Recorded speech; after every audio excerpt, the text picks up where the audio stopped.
여튼 다시 한번 봅시다. 합법의 장문이니까 그지? 장문의 원리도 봐야 됩니다. 장문은 뭐야 얘들아? 쓰기죠, 쓰기. 아까 전에 말하기가 쓰기였어. 쓰기 역시도 의사소통 행위고요. 그러기 위해서 다양한 쓰기 상황에 따른 목적이 존재합니다. 그죠? 어떤 걸 쓰느냐에 따라서 봅시다 한번. 근데 이번엔 일단 정보 전달 글이래. 정보를 전달하는 글을 쓰기 위해서 얘들아 가장 중요한 게 뭐가? 올바른 정보를 잘 전달해야 된다. 그죠? 그래서 다양한 경로와 방법을 활용해서 자료를 풍부하게 수집해야 합니다. 그리고 가치 있는 정보를 뽑아내야 됩니다. 내가 어떠한 걸 쓰고 싶어, 어떤 내용을 주제로 글을 쓰고 싶은데 내용이 얘들아 사용한 정보가 많다고 좋은 글이야? 아니야. 괜찮은 정보만 잘 추스려 쓰는 걸 우리는 좋은 글이라고 이야기합니다. 그래서 수집하는 관점에서는 다양한 경로를 이용해서 다양한 방법으로 활용해 보는 겁니다. 책에서, 논문에서, 인터넷 검색이나 오픈 AI를 이용해서 다양한 방식으로 모으고 난 다음에 이제서 고르는 겁니다. 그래서 처음에 자료를 수집할 때부터 거르는 게 아니야. 일단 수집하고 나서 수집한 것들을 분류하는 겁니다. 글의 목적과 주제에 부합하는 내용인지 타당, 신뢰, 공정. 우리 얘들 이거 어디에서 수집했어? 우리 아까 합법할 때도 나왔어요, 그지? 특히 토론할 때, 그지? 글을 쓰든 말을 하든 정보가 타당하고 신뢰성 있고 공정성이 있는지는 당연히 파악해야 되는 겁니다. 정보를 전달하고자 하는 매체의 특성 고려하기. 왜냐면요, 우리가 이거를 책으로 낼 건지, 그지? 온라인에 글을 기고할 건지에 따라서 가시적으로 보이는 부분들이 다르거든. 즉, 이것을 읽는 독자들의 성향이 달라질 수 있기 때문에 매체의 특성도 당연히 고려해야 되는 겁니다. 수집한 자료 중에 가치 있는 정보들을 선별한 후에 여러 글의 내용을 잘 조직하고 구성해야 합니다. 첫 번째 일단은 나열할 수도 있죠. 설명한 대상에 대해서 그냥 쭉 쓸 수도 있어. 그렇게 좋은 방법은 난 아니라고 생각합니다만 나열을 해야 되는 상황도 있죠. 혹은 순서도 고려해야 됩니다. 그래서 나갈 때 맥락적으로 납득 가능하게 글 구성들을 하나하나 둬야겠죠. 우린 이런 것들을 순서를 고려하여 글을 쓴다고 이야기합니다. 혹은 문제와 해결이 뭐야? 글을 쓸 때 어떤 문제 상황에 대해서 제시하고 이에 대한 해결책을 쓰는 글을 쓸 수도 있습니다. 그래서 다양한 종류들에 대해서 이야기하고 있는 겁니다. 혹은 비교 대조의 방법을 쓸 수도 있죠. 그래서 비교랑 대조의 가장 큰 차이점은 뭐야? 뭔 비교고 뭔 대조야? 굳이 따지자면 차이점을 중심에 둔 건 대조 쪽이지. 맞나 얘들아? 생각하면 되는데 뭐 그렇게 자세한 것을 묻지 않습니다. 비교 대조는 뭐야? 결국에는 공차를 중심으로 반대되는 것들을 계속해서 이야기하는 걸 우리 비교 혹은 대조라고 이야기합니다. 미안합니다. 원인 결과 어떤 사건이 일어나고 그에 대한 결과로 무엇이 벌어지는가. 일단 이거 하나만 쓰는 글이 있나? 없어요. 자신이 어떠한 내용으로 어떠한 글을 쓰느냐에 따라 이러한 다양한 방법들을 고려해서 글을 구성하고 써 내려간다라는 거 알아둬야 됩니다. 그래서 여기서 뭐 사이트에 많이 나와요. 자료 수집에 대한 다양한 경로, 다양한 방법, 정보를 선별하기 이런 얘기 나오는데 납득 가능한 얘기를 해요. 여러분이 읽어보면 충분히 납득이 가능할 겁니다. 그러고 나서 자기소개하는 글이 나왔어. 얘들아, 자기소개하는 글에서 가장 중요한 건 뭐야? 목적은 뭐야? 자기소개 글의 목적은 그런 거 봅니다. 나를 소개하는 거, 그지? 이게 나옵니다. 자신이 어떤 사람인지를 알리는 글이래요. 이 글의 목적은 내가 누군지 남들에게 알리는 것에 있습니다. 그러기 위해서는 어떻게 나를 설명할지 잘 고려해 봐야겠죠. 일단 자기소개서를 내가 읽으려고 쓰진 않잖아. 그지? 날 모르는 다른 사람, 기관, 단체 혹은 뭐 취직이나 입학할 때 쓰는 경우가 많습니다. 그런 목적이나 상황에 따라서 잘 적어내야겠죠. 근데 이제는 뭐 대학 입학할 때 자기소개는 안 쓰니까, 그죠? 선생님이 자소서 마지막 세대였는데 나는 자소서 좀 썼습니다. 나는 몇 개 안 썼고 육사 지원할 때 자소서 썼지. 그래서 가고 싶어서 쓴 게 아니고 육사 시험 쳐보고 싶어서. 근데 뭐 가차없이 떨어졌는데 많이 어렵더라고요 시험이. 육사 시험이 생각보다 어렵습니다. 방법으로. 애초에 결도 완전 다르고. 그래서 공부 잘하는 애들하고 시치러 가는데 뭐 난 공부를 잘 시치러 간 건 아니고 학교에서 하면 시치러 가라 그래가지고 불러나왔어. 효과적인 자기소개서는 아까 말했던 것처럼 장문 맥락을 고려해야 되고요. 자기소개서에 거짓말 쓰면 안 돼요, 그지? 진솔한 내용을 잘 써야 됩니다. 나 소개하는 건데 거짓말을 왜 해, 그지? 창의적이고 품격 있는 표현. 사람들이 생각했을 때 나라는 사람의 이미지를 잘 떠올릴 수 있는 많은 표현을 적어내야 한다는 거죠. 탐구과제 보고서래요. 보고하는 글이지. 보고서죠, 보고서. 보고서에서 가장 목적은 뭐야? 큰 목적은 뭐야, 얘들아? 내가 연구한 결과를 독자들이 알 수 있게끔 해야 됩니다. 객관적으로 알려야 되죠, 그지? 더더욱이 보고서에서는 거짓말하면 안 됩니다. 실험, 관찰, 조사 보고서의 경우에는 목적, 필요성, 방법, 과정, 내용, 결과 이런 다양한 내용들을 적어줘야 돼요. 그냥 여러분 이거는 외워주면 됩니다. 그지? 그리고 납득할 수 있는 부분입니다. 특히 보고하는 글을 할 때는 쓰기 윤리를 준수해야 됩니다. 아무거나 뺏겨오면 안 되고요. 인용하는 경우에는 출처를 밝혀야 되고요. 조사 결과, 연구 결과를 과장하지 않고 축소하지도 않아야 됩니다. 그지? 축소하지도 않고요. 변형, 왜곡해서 제시하면은 안 됩니다. 그리고 간결한 문장을 통해서 정확한 표현으로 전달을 해야 한다라는 겁니다. 그쵸? 그 다음에 나오는 건 뭐야? 설득하는 글이네. 그래서 설득하는 글은 우리 아까 발화에서 비슷한 내용의 화법을 봤습니다. 뭐 있어? 협상. 협상을 외우고 있는 누군가를 설득해야 되거든요. 그래서 이게 맥락이 더 비슷합니다. 설득하려는 글은 나의 생각과 의견 변화를 얘기하기도 하고 더 나아가 누군가가 완전히 바뀌어야 돼요. 그러니까 독자들이 내 생각을 아는 거에서 멈추면 설득이 끝난 거야? 아니야. 독자들이 내 생각을 듣고 행동이 바뀌는 게 최대 목적입니다. 행동의 변화의 밑줄.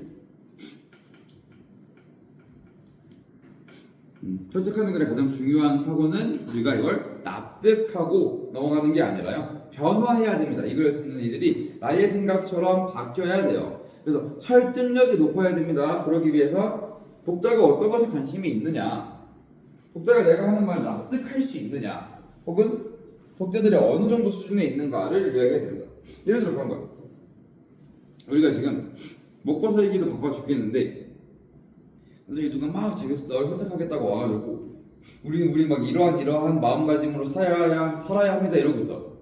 나 지금 배고파서 밥 먹으라고 했는데 이걸 붙잡고 설득하고 있는 사람의 상황을 잘 고려한 거야? 아니죠. 그 사람은 빨리 밥 먹고 와야 됩니다.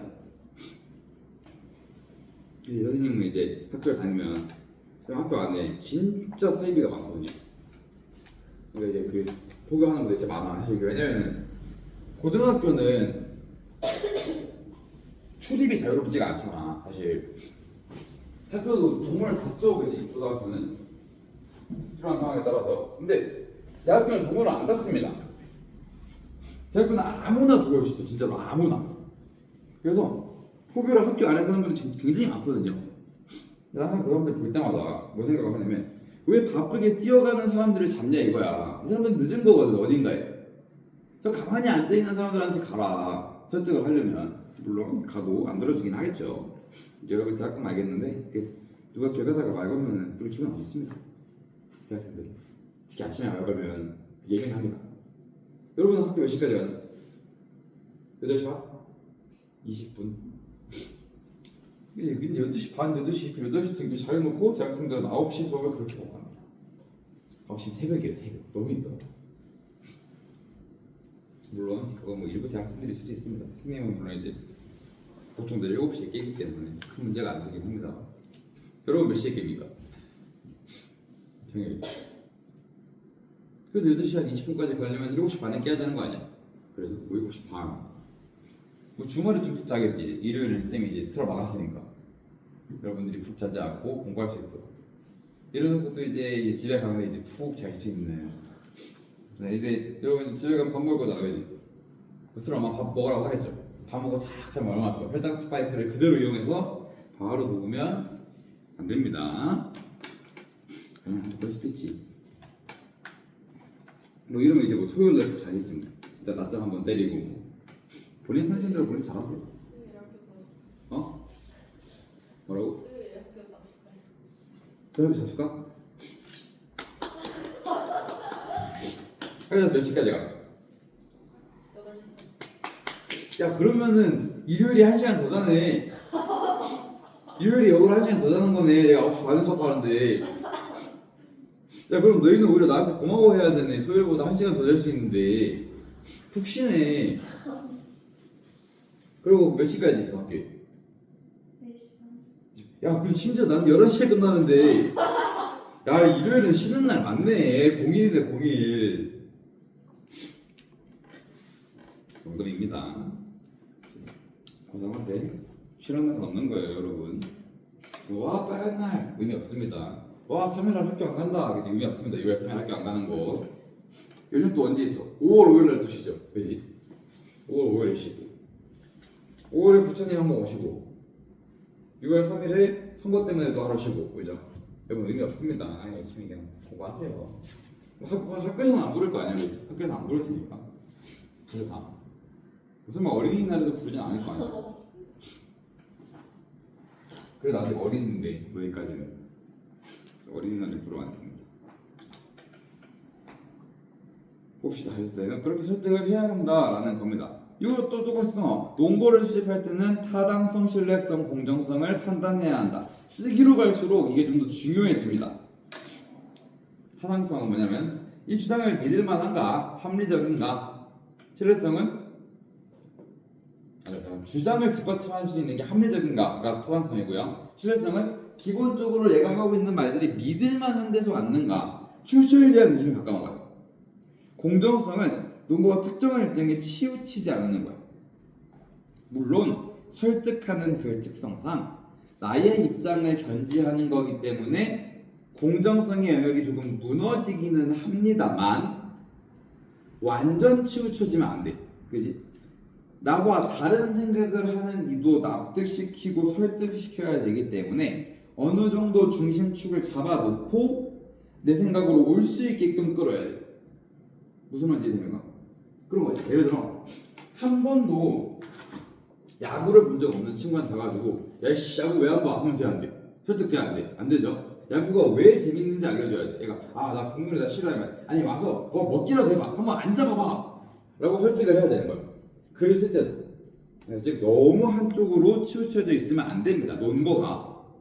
물론 그 말을 설득하기 위해 하는 사람은 높은 확률로 많이 치우쳐져 있겠지만서도 그게 대다수의 독자에게 다가갈 때는 너무 많이 치우쳐져 있으면 설득이 안 된다라는 거예요. 효율적인 설득이 될 수가 없다라는 겁니다.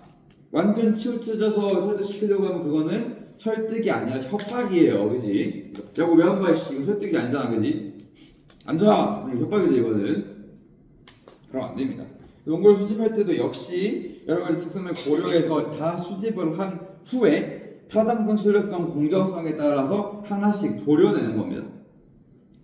그러면서 뭐 글의 유형에 따라서 특성을 고려합니다. 쓰기 맥락 역시 독자와 같은 거죠. 독자가 누구냐에 따라서 그걸 해야 됩니다. 어떤 상황에서는 우리 또 연설이랑 똑같아.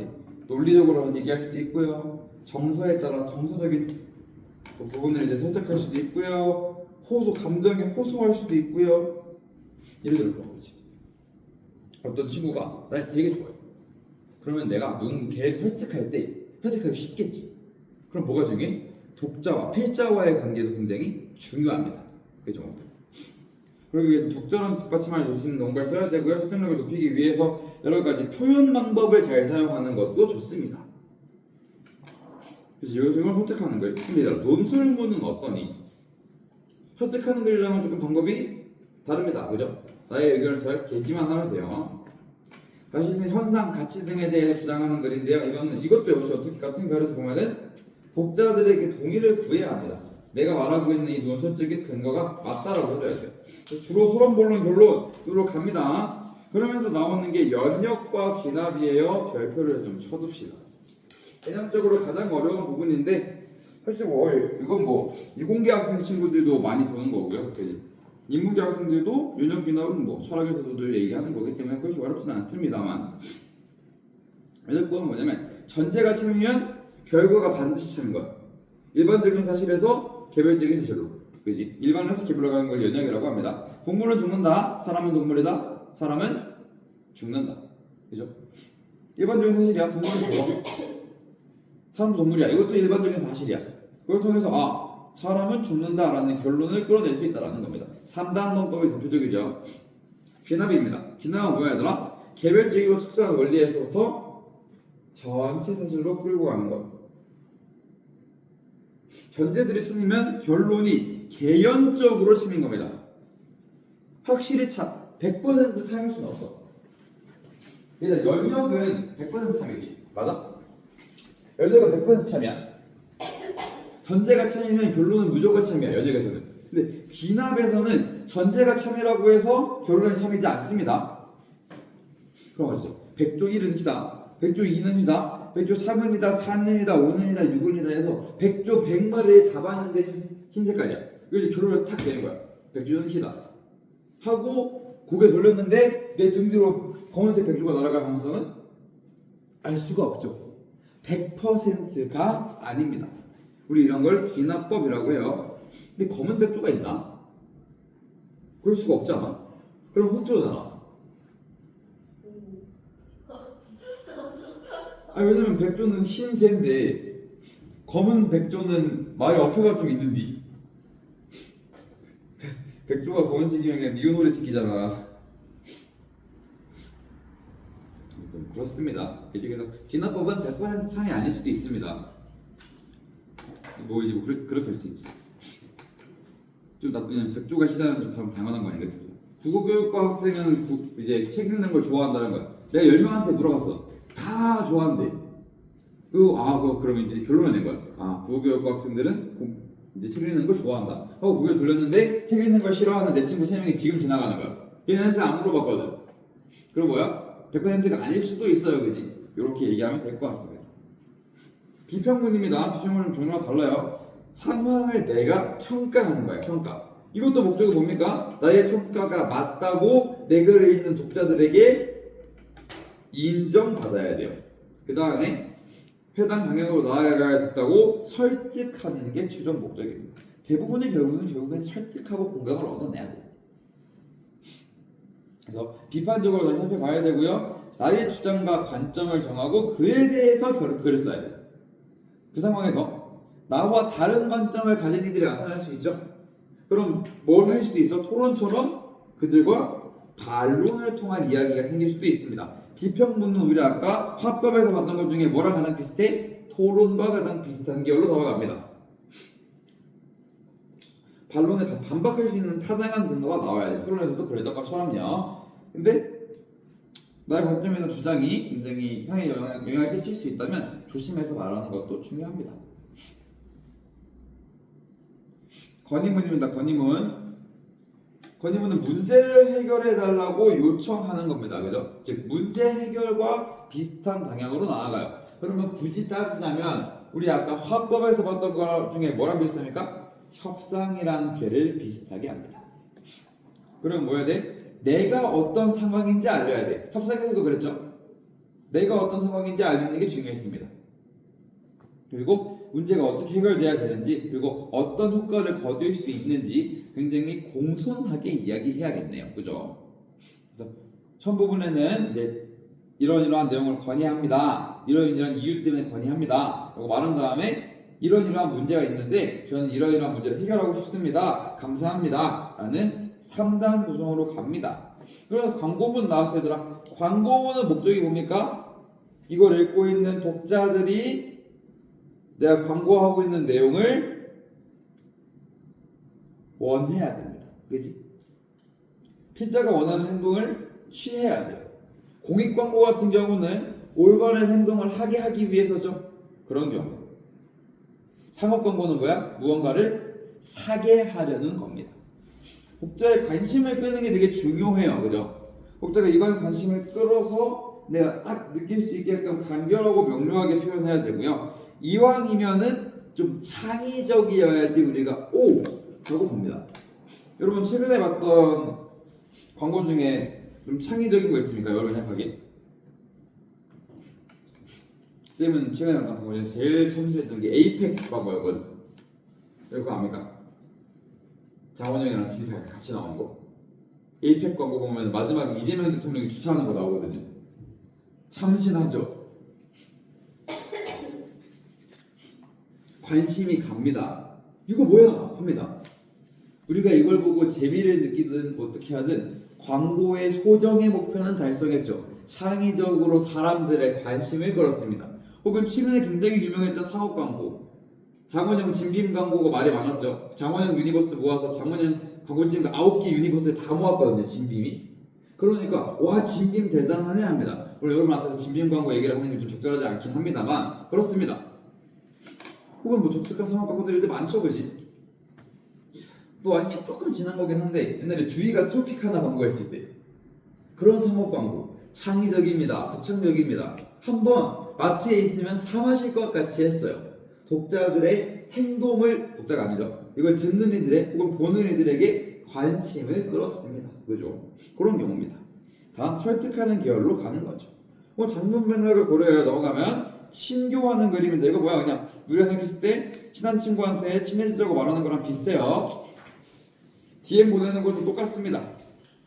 혹은요, 교과서적인 내용을 하자면 가족과 친구에게 편지를 쓰는 거, 공적인 상황에서 감사 인사 글을 쓰는 거에 따라서 다양한 글의 방향성이 정해질 수가 있다라는 겁니다. 장문 맥락과 필자와 독자의 관계를 고려해서 원하고자 하는 목적은 뭡니까? 인간관계가 올바르게 흘러갈 수 있게끔 바라는 겁니다. 그러면 친구한테 지금까지 고마웠다고 편지를 쓸 때 이왕이면 예쁜 말씨로 쓰죠. 그런 겁니다. 이거의 목적은 뭐야? 친구와 앞으로도 잘 지내고 싶어서 쓰는 겁니다. 그런 거에 맞는 글을 쓰는 거고요. 결국엔 이 글이라는 것은 6번 체험에서 얘기. 글이라는 것 역시도 의사소통입니다. 대화랑 똑같죠, 화법이랑. 그리고 관계를 맺고 관계를 유지하고 더 나은 사회적 상호작용을 하기 위해서 우리는 모든 글을 씁니다. 설득도 그랬고요. 그지? 뭐 앞에서 봤던 거 탐구 보고서, 논설문, 비평문, 건의문 이런 것도 다 결국에는 사회적으로 올바른 방향의 사회적 상호작용을 하기 위해서였지 누군가와 싸우고자 하는 바가 아닙니다. 비평문들도 그런 거야. 특히 여기서 말하는 사회적 상호작용은 뭐 표현하고자 하는 글 이런 건데요. 어쨌든 결론적으로 우리가 어떤 사람들과 관계를 맺으면서 살아가는 과정들 속에서 우리는 다양한 형식의 글을 쓰고 필자의 진정성이 늘 중요합니다. 거짓말을 쳐서는 안 된다라는 거예요. 그리고 특히 마지막에 나오는 개인적으로 좀 현지화 같은 친교를 나타내는 글들은 더더욱 이 관계 형성에 중심을 둔 글이죠. 그리고 이런 것들 글들이 중요하고요. 혹은 글을 우리 지금까지 화법도 그랬고 장문도 그랬고 나 혼자와 관련된 게 아니었죠.